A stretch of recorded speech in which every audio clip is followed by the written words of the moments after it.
Imagine waking up in ancient Rome on a blazing summer morning. The streets are already crowded, merchants are shouting, carts rattle over stone roads, and somewhere nearby a fountain pours crystal clear water into a marble basin.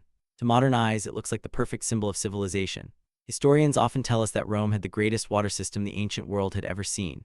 Millions of gallons flowed through giant aqueducts every day. But if you had reached down and taken a long drink, there is a good chance you would have swallowed far more than fresh mountain water. Hidden inside that sparkling stream was a darker story, one that most people never hear. The Romans were obsessed with water. Wealthy citizens built fountains inside their homes. Public baths consumed enormous amounts every single day. Massive aqueducts stretched for dozens of miles across valleys and mountains, carrying water toward the heart of the empire. Travelers arriving in Rome were amazed by the endless flow. Some even believed the city was blessed by the gods themselves. Yet beneath all this engineering genius was a problem nobody fully understood. Water could look pure while carrying invisible dangers. The Romans knew dirty water could make people sick, but they had no idea that tiny organisms and toxic materials could hide inside it. Most of Rome's water began its journey in distant springs high in the hills. At first, it was often remarkably clean. Engineers carefully selected sources that looked fresh and cold. The water traveled through stone channels with a slight downward slope, allowing gravity to do all the work. Along the way, however, the channels passed through open countryside. Leaves, dead animals, mud, insects, and bird droppings could all find their way inside. Small cracks allowed groundwater and runoff to seep into the system. By the time the water finally reached the city, it was not always the pristine gift of nature people imagined. The real trouble began after the water entered Rome itself. The city was packed with perhaps 1 million people, making it one of the largest urban centers on Earth. Thousands of animals shared the streets with them. Horses, donkeys, pigs, and dogs left waste everywhere they went. Rain washed much of that filth into drains and low areas. Public fountains often stood only a short distance from crowded roads. Dust, dirt, and garbage constantly blew into the basins. People dipped dirty cups and buckets directly into the water. Children played in it. Animals drank from it. What looked clean from a distance was often anything but. Not everyone in Rome drank from elegant marble fountains. Poor families living in cramped apartment buildings often relied on shared public sources. Some had to carry water up several flights of wooden stairs every single day. To avoid making multiple trips, they stored it in large clay jars inside hot, smoky rooms. The water could sit there for days. Dust settled into it. Tiny insects found their way inside. Mold sometimes grew around the edges. Without refrigeration or proper sanitation, even fresh water could quickly become unpleasant. Yet for many Romans, there was simply no better option. The wealthy had their own private pipes connected to the aqueduct system. At first glance, this sounds like a luxury that guaranteed safety. In reality, those pipes may have created another danger. Many of them were made from lead, a soft metal that was easy to shape and install. Roman plumbers even had a special name for their profession, and much of their work involved lead piping. Today we know that lead can slowly dissolve into water under certain conditions. Long-term exposure damages the brain, weakens the body, and causes countless health problems. The Romans had absolutely no idea. Some historians argue that the constant flow of water reduced the amount of lead entering the supply. Others believe the danger has been exaggerated. But there is little doubt that lead was everywhere in Roman daily life. It lined pipes, coated storage containers, and was even used in cooking equipment. Wealthy Romans sometimes boiled grape juice in lead pots to create a sweet syrup called defrutum. That syrup was poured into food and wine. Combined with possible exposure from drinking water, the amount of lead entering a person's body could become surprisingly high without anyone realizing it. Even the famous Roman baths, often celebrated as symbols of health and luxury, may have made matters worse. Every day, thousands of people entered the warm pools together. They arrived covered in sweat, dirt, dust, and oil. Bathers scraped grime from their skin with metal tools, then climbed right back into the water. Some pools were refreshed regularly, but many were not emptied as often as people imagine. Warm standing water mixed with human waste created conditions where bacteria and parasites could spread easily. A relaxing afternoon at the baths may have carried risks no Roman could see. Ancient writers occasionally left clues that something was wrong. They complained about foul-smelling water, unhealthy neighborhoods, and diseases that seemed to spread through crowded districts. Doctors of the time believed bad air caused illness, not contaminated water. If people living near a fountain became sick, they blamed the weather, angry gods, or poisonous vapors rising from the ground. Nobody could look through a microscope and discover the true enemy. Invisible organisms moved silently from one cup to another, from one family to the next, while the greatest city in the world believed its water system was a triumph of civilization. Perhaps the darkest irony of all is that Rome's incredible water network was one of humanity's greatest engineering achievements. It brought life to millions and helped build an empire that lasted for centuries. Yet the very thing that made Rome powerful also carried hidden dangers through every neighborhood and every household.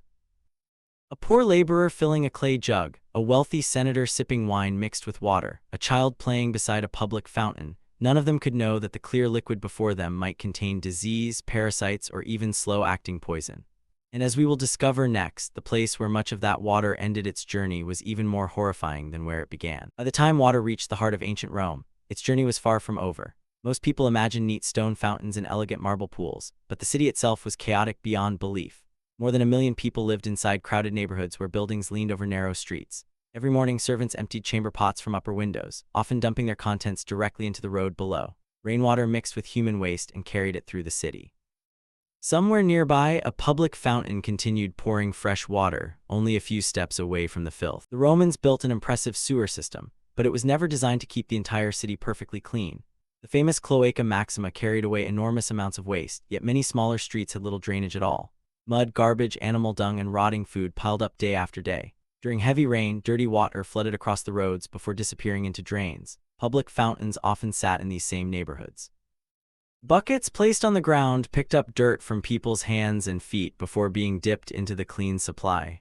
Contamination was almost impossible to avoid. Animals made the problem even worse. Rome depended on horses, mules, oxen, pigs, chickens, and goats to survive.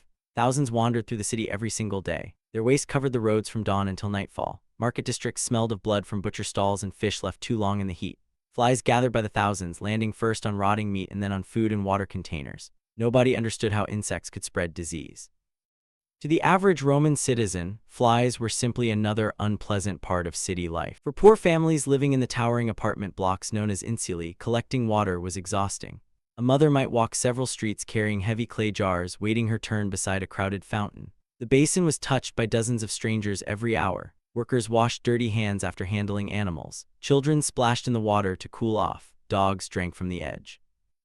When the jars were finally filled, they had to be carried home through filthy streets and up dangerous wooden staircases. Every trip increased the chance that the water would become contaminated. Inside these apartments, conditions were often miserable. Entire families shared tiny rooms with little ventilation. Cooking fires filled the air with smoke. Water stored in clay containers slowly warmed during the day. If the lid was left open, dust drifted inside. Tiny insects sometimes drowned in the jars. Wealthier households could send servants for fresh water whenever they wanted, but ordinary workers could not waste hours making repeated journeys. They drank whatever they had, even if it had been sitting for days in the summer heat. To avoid unsafe water, many Romans actually preferred wine. This does not mean they spent their days drunk. Wine was commonly mixed with water before drinking, often using 2 or 3 parts water to 1 part wine. The alcohol content was low, but many believed it improved the taste and made the drink healthier. Some historians think this practice may have reduced certain risks because the wine contained natural acids and alcohol. However, it was far from a perfect solution. Cheap wine was often poor quality, and contaminated water was still being poured into the cup. Street vendors sold drinks to busy workers and travelers. A thirsty customer could buy watered wine or flavored beverages from small shops scattered across the city. But where did these vendors get their water? Often they simply collected it from nearby public fountains and stored it in large containers throughout the day. Under the hot Mediterranean sun, those containers became ideal places for bacteria to multiply. Dust from the streets settled inside, and cups were reused again and again with little or no cleaning between customers. Ancient Rome also had another hidden enemy: parasites. Modern archaeologists studying preserved waste have discovered evidence of intestinal worms and other parasites throughout the Roman world. Eggs from these organisms could spread through contaminated food and water. Once inside the body, they stole nutrients and caused chronic illness. Many Romans probably spent their entire lives infected without understanding why they were constantly weak or sick. Doctors prescribed strange remedies involving herbs, oils, or even magic, never realizing the real cause might be the water they drank every day. When disease spread through a neighborhood, panic often followed. Families watched children develop fevers or stomach pains with no explanation. Entire households could become ill within days. Physicians blamed bad air rising from swamps or the anger of the gods. Priests performed rituals while ordinary people burned incense to cleanse their homes. Meanwhile, neighbors continued gathering around the same public fountains, filling the same buckets, and sharing the same contaminated supply.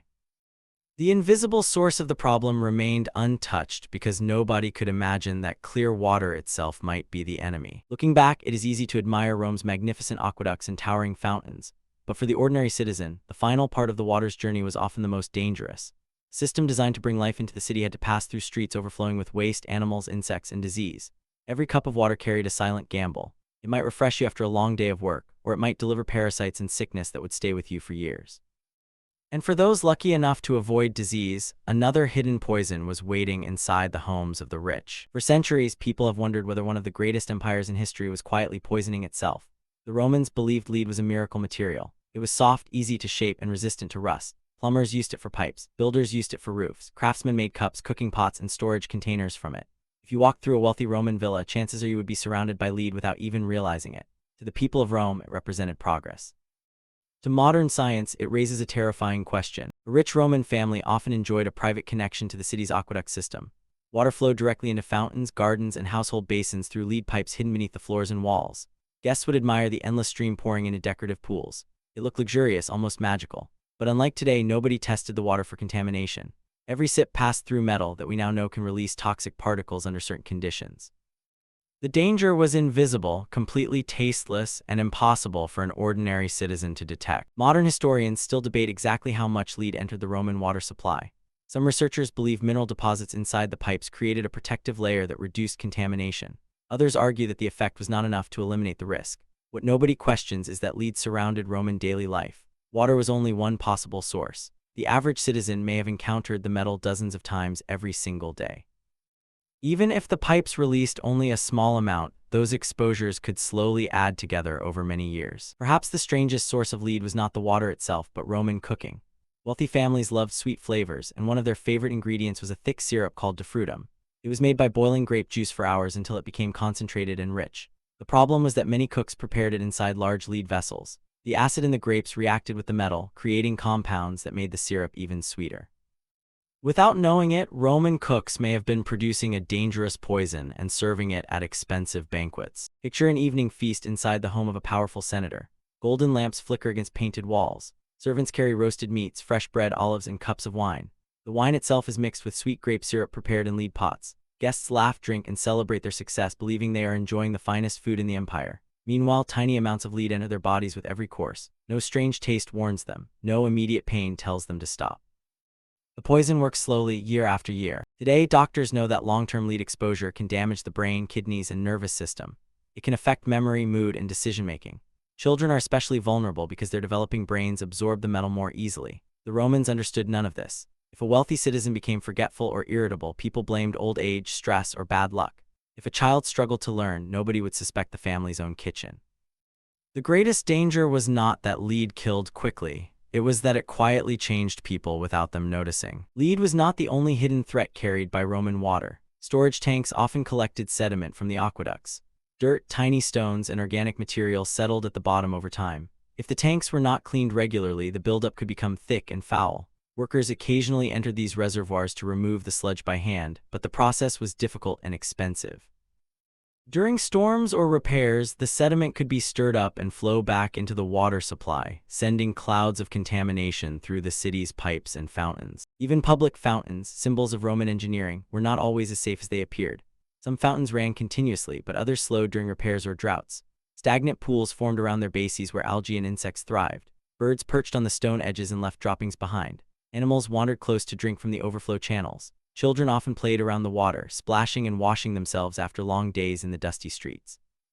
Every new visitor added another chance for contamination to spread through the very place people trusted most. Archaeologists studying Roman skeletons have found evidence that some individuals carried unusually high levels of lead in their bones. This does not prove that every Roman was poisoned, but it suggests that exposure was common enough to leave a mark centuries later. The rich may actually have suffered the most because they owned private plumbing systems and consumed large amounts of sweetened wine and food. Ironically, the very luxuries that separated the elite from ordinary people may also have exposed them to greater danger. The Roman Empire is often remembered for its roads, armies, and magnificent architecture, but hidden beneath its streets flowed something far more mysterious. Crystal clear water traveled through an engineering masterpiece unlike anything the world had ever seen, yet mixed with that achievement were risks nobody could understand. Disease lurked in crowded neighborhoods, parasites spread through contaminated supplies, and a silent poison may have entered the homes of the wealthiest citizens in the empire. But the darkest part of this story was not what Romans drank. It was what happened after that water left their bodies and returned to the city once again. Every drop of water that entered ancient Rome eventually had to leave. After people drank it, cooked with it, washed in it, or used it in the public baths, it became waste. Most modern cities separate clean water from sewage, but Rome was a very different world. Human waste, dirty bathwater, animal blood from butcher shops, and runoff from crowded streets all mixed together. The same empire that amazed the world with its aqueducts also struggled with the enormous problem of getting rid of what those aqueducts delivered. At the center of Rome's drainage system stood the famous Cloaca Maxima, one of the oldest and largest sewers ever built. Massive stone tunnels ran beneath the city, carrying waste toward the Tiber River. Roman engineers were incredibly proud of it. Ancient writers described it as another wonder of the empire, but the Cloaca Maxima was never intended to create perfect sanitation. It was built mainly to drain marshland and prevent flooding. Over time, it became the final destination for almost everything the city wanted to throw away. Imagine walking beside the Tiber River on a warm afternoon. Boats unload grain, merchants shout from the docks, and fishermen cast their nets into the water. It looks like the center of a thriving civilization. Yet only a short distance upstream, enormous amounts of sewage are pouring into the same river. Animal carcasses, spoiled food, household garbage, and human waste drift slowly with the current. Many poorer communities outside the city depended on the river for drinking, washing, and cooking. Without realizing it, they were using water that had already passed through the largest city on Earth. Floods made the situation even worse. The Tiber regularly overflowed its banks, especially during heavy rains. Dirty water rushed back through the streets, filling homes and marketplaces with mud and sewage. Wells became contaminated. Storage jars tipped over and mixed with floodwater. Families cleaned up the best they could and then returned to normal life, often using the same water sources they had before. If disease appeared after a flood, people blamed angry gods or bad fortune. Few could imagine that the water itself had carried sickness directly into their homes. Public toilets, another famous feature of Roman life, created their own hidden dangers. Large stone benches with rows of holes allowed dozens of people to sit side by side with almost no privacy. Water constantly flowed beneath the seats to carry waste away. It sounds surprisingly advanced, but the reality was far darker. Shared cleaning sponges were rinsed in the same channels. Insects gathered around the damp environment. Dangerous gases could build up beneath the floors. Some ancient writers even warned that strange creatures might emerge from the drains below. The Roman baths, which consumed incredible amounts of water every day, also produced enormous quantities of dirty runoff. Thousands of bathers covered in sweat, oil, dirt, and dead skin entered the pools daily. Workers occasionally drained and cleaned them, but not nearly as often as modern swimming pools. Used water flowed into the city's drainage network, carrying everything that had been washed from the bodies of countless strangers. In many ways, the baths symbolized both the brilliance and the blindness of Roman engineering. They created comfort and luxury while quietly spreading contamination. For ordinary Romans, surviving meant accepting these conditions as normal. Children played in streets where wastewater flowed through open gutters. Workers crossed puddles mixed with animal dung on their way to the market. Women collected water from fountains while standing only a few feet from overflowing drains. The smells that shocked foreign visitors had become part of daily life. People stopped noticing them. They believed Rome was the greatest city in the world, and in many ways it was. But greatness did not protect them from the invisible dangers surrounding them every day. Modern archaeology has revealed just how widespread those dangers may have been. Scientists studying ancient latrines and preserved waste have discovered evidence of parasites throughout the Roman world. Worms and other intestinal infections appear to have been surprisingly common, despite Rome's advanced infrastructure. In some cases, improved water systems may actually have helped spread contamination by connecting huge populations through shared supplies and drainage networks. The empire had mastered the movement of water, but it had not mastered the science of hygiene. This is what makes the story of Roman drinking water so fascinating. The same civilization that built towering aqueducts, elegant fountains, and enormous bath complexes also struggled with problems that seem obvious today. They had the technology to move millions of gallons across mountains and valleys, but they did not know about bacteria. They could build pipes that lasted for centuries, but they did not understand the dangers of lead. They could create one of history's greatest cities, yet still drink from water sources touched by disease and waste. So the next time you see pictures of the magnificent Roman aqueducts stretching across the countryside, remember that they tell only half the story. Their clear water helped create an empire, fed its fountains, and filled its baths. But once that water entered the crowded streets of Rome, it encountered filth, parasites, pollution, and perhaps even poison. The Romans believed they had conquered nature itself through engineering. In reality, they were fighting an enemy they could not see. Hidden inside every cup of water was a dark truth, one that flowed silently through the greatest city of the ancient world.